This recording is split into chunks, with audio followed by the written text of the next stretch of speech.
The first time I walked into a hand-dug root cellar 3 miles outside Bird in Hand, Pennsylvania, in the middle of August 2021, I expected to find a refrigerator humming in the corner. What I found instead broke something in me. There was no compressor, no fan, no electricity. A thermometer against the stone wall read 47 degrees Fahrenheit, while the outside air sat at 96. Eli, an Amish carpenter who had invited me inside, gestured toward a shallow ceramic dish in the back corner. Inside it sat roughly $7 worth of household ammonia, slowly evaporating. "You came looking for the unit," he said. "The unit is the dish."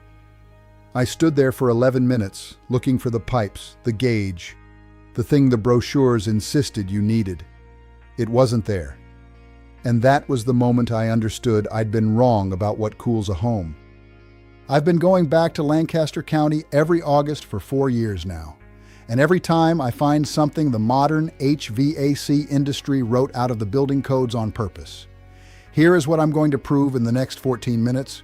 You can drop the inside temperature of any home by 18 to 24 degrees Fahrenheit using less than $7 of household ammonia, a ceramic dish, and one open window.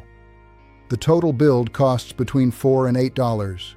It uses no electricity. It produces no waste. And yes, this works even if your house was built in 1976, even if you live in Phoenix, even if you've never touched a tool in your life. Stay with me.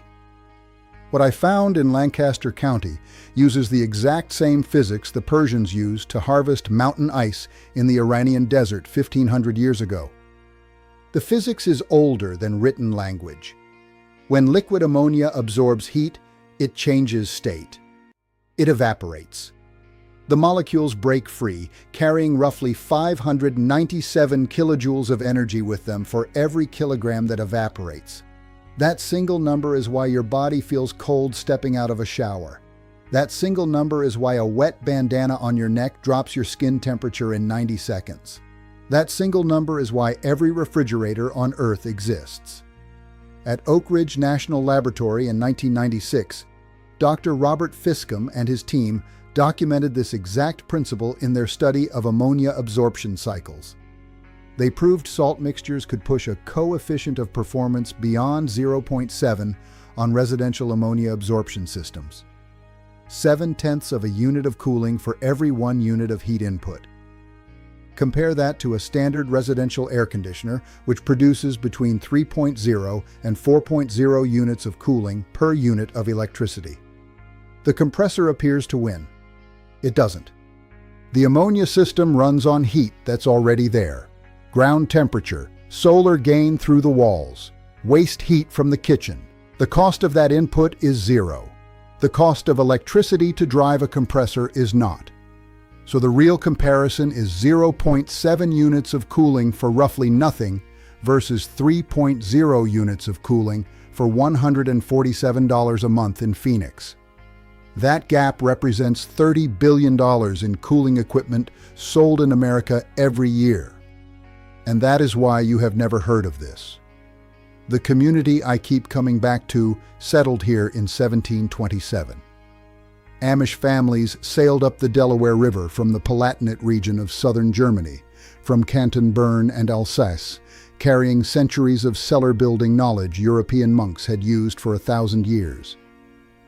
In a conversation with Reuben, an Amish dairy farmer outside East Hempfield Township, I asked how long his family had run the dish method. He answered without pause. 4 generations, he said. My great-grandfather built this cellar in 1898. The dish was already inside. The dish sat on packed dirt, 6 inches across, refilled every August for $4.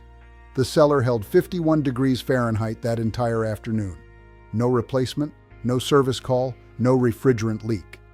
A 1943 USDA extension bulletin filed from the Pennsylvania State College Agricultural Station classified this as standard rural practice. The knowledge never disappeared. It was simply never profitable. Nobody told you, not your builder, not your contractor, not the man who sold you the compressor. The Persians built the first version of this roughly 2,000 years ago. Their structures, called yakhchal, still stand in the Iranian desert. The walls were 2 feet thick. The interior held ice harvested from mountain passes in winter. The cooling was not mechanical. It was evaporative. Water, and household ammonia behaves the same way, evaporates from a shallow pond, drawing heat out of the surrounding stone. The Persians never named the principle. They just used it. The Koreans developed their ondol system 17 centuries ago. Hot air beneath a stone floor heated homes in winter. The cooling cousin, the dado system, ran water evaporating under raised platforms to cool the floor above. Same principle, inverted. The Romans pulled cold air through cisterns. The Egyptians laid wet reeds against palace walls 3,000 years before Christ. Every civilization that mastered a hot environment arrived at the same answer independently. The Amish carried it from the Palatinate to Pennsylvania 300 years ago and kept building it because it worked. They never needed anyone's permission to do what made sense. In 1859, a French inventor named Ferdinand Carré patented the first continuous ammonia water absorption refrigerator. It was elegant. It ran on heat instead of electricity. By 1876, Carré systems cooled breweries and ice plants across the American South. They cost roughly $400 and produced real cooling with no moving compressor. The product threatened was the electric compressor.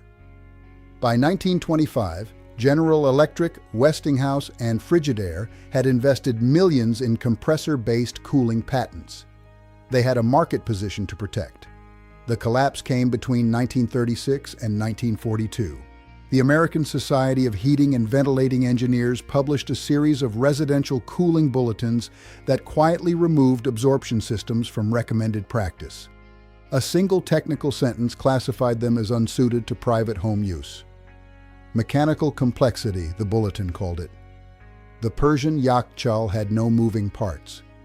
Thomas Migley Jr., the General Motors chemist who pushed chlorofluorocarbon refrigerants into the marketplace through Frigidaire dealer networks, lobbied ASHVE directly.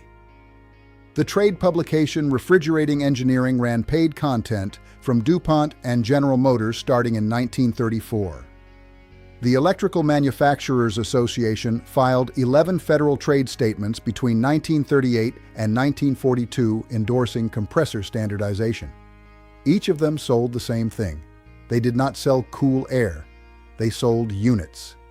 An entire field of knowledge disappeared from American architecture schools, not because it failed, because it wasn't profitable. The pattern repeats. In 2019, the International Code Council voted to narrow passive evaporative cooling language in the residential appendix of the International Mechanical Code.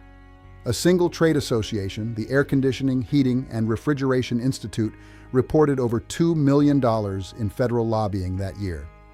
The HVAC market in America is worth roughly $130 billion a year. Every ammonia dish installed is a compressor that never gets sold, a refrigerant tank that never gets refilled, and a 40-year service contract that never gets signed. Now, if you already own a house and you're thinking this only applies to people building from scratch, stay with me. Because this next part is specifically for you. You don't need to tear up your foundation. You don't need to rip out your existing system. You don't need to buy equipment. You need one dish, one window, and one $8 bottle. Here is the exact build I watched Ruben walk me through on a Tuesday afternoon in July. Pick a shaded interior room. Bedrooms or dens work best. Target between 90 and 160 square feet. Larger rooms still cool, just slower. Place a shallow ceramic dish, glazed earthenware, 4 inches deep, 12 inches across, directly on the floor. Set it 18 inches off the wall. Keep 4 inches of clearance on every side of the dish. Open a single window in that room by exactly 2 inches. Not 4, not 6, 2. The airflow must be slow or cooling efficiency drops by half. Pour household ammonia into the dish until the liquid depth reaches 1¼ inches. Total volume runs between 12 and 14 ounces per cycle. Refill every 72 hours during peak summer. That knowledge never disappeared. It was filed away. It was waiting. Cost breakdown. One ceramic dish between $4 and $14 at any hardware store. One bottle of household ammonia, $3 to $7. A measuring cup, which you already own. Total cost runs $7 to $21. Build time is 40 minutes the first attempt, 10 minutes every refill thereafter. Household ammonia is not optional. Substituting isopropyl alcohol lowers the cooling coefficient by 31%. Substituting plain water drops it by 78%. On a 95-degree day last July, this dish dropped the temperature in a 144-square-foot Lancaster bedroom by 18 degrees in 90 minutes. The homeowner's electric meter stopped spinning after she unplugged her window unit. Maintenance interval is simple. Refill every 72 hours through July and August. Drain the dish every March. Store in a sealed plastic bag. Reuse next July. Total usable life, 20 to 25 years. Zero degradation. Your central air costs between $6,000 and $14,000 to install. It costs $97 to $147 a month to run. It lasts 14 to 22 years before it lands in a landfill. This costs $7 to $21. It lasts 20 to 25 years. Your choice. Everything I've covered across this channel, root cellars, ice houses, Amish cooling methods, and one secret detail about sealed well pumps. I've put it all into a complete guide. Step by step, season by season, room by room, in the exact order the families still use it. The complete guide is in the description below. But stay here, because what a classified 1943 USDA internal bulletin reveals is the part nobody is talking about yet. If you're the kind of person who believes that real knowledge has been quietly pushed aside to protect someone else's profit, you already know what to do. Hit subscribe, not for me, for what comes next. Because this is not a channel. This is a quiet movement of people who have decided they're done being sold what they already own. I want to hear from you. Drop your state, your highest summer electric bill, and one cooling technique your grandfather used before central air arrived in the comments below. I read every single one. Your answers decide what we cover next. Next week, I'm going to show you what a 1946 Penn State Extension report proves about storing frozen food for 9 months with no electricity. The technique uses nothing but a buried oak barrel and one unexpected mineral salt. And the internal memo from 1912 proving the United States Department of Agriculture knew about the method 41 years before telling you, you're not going to want to miss that one.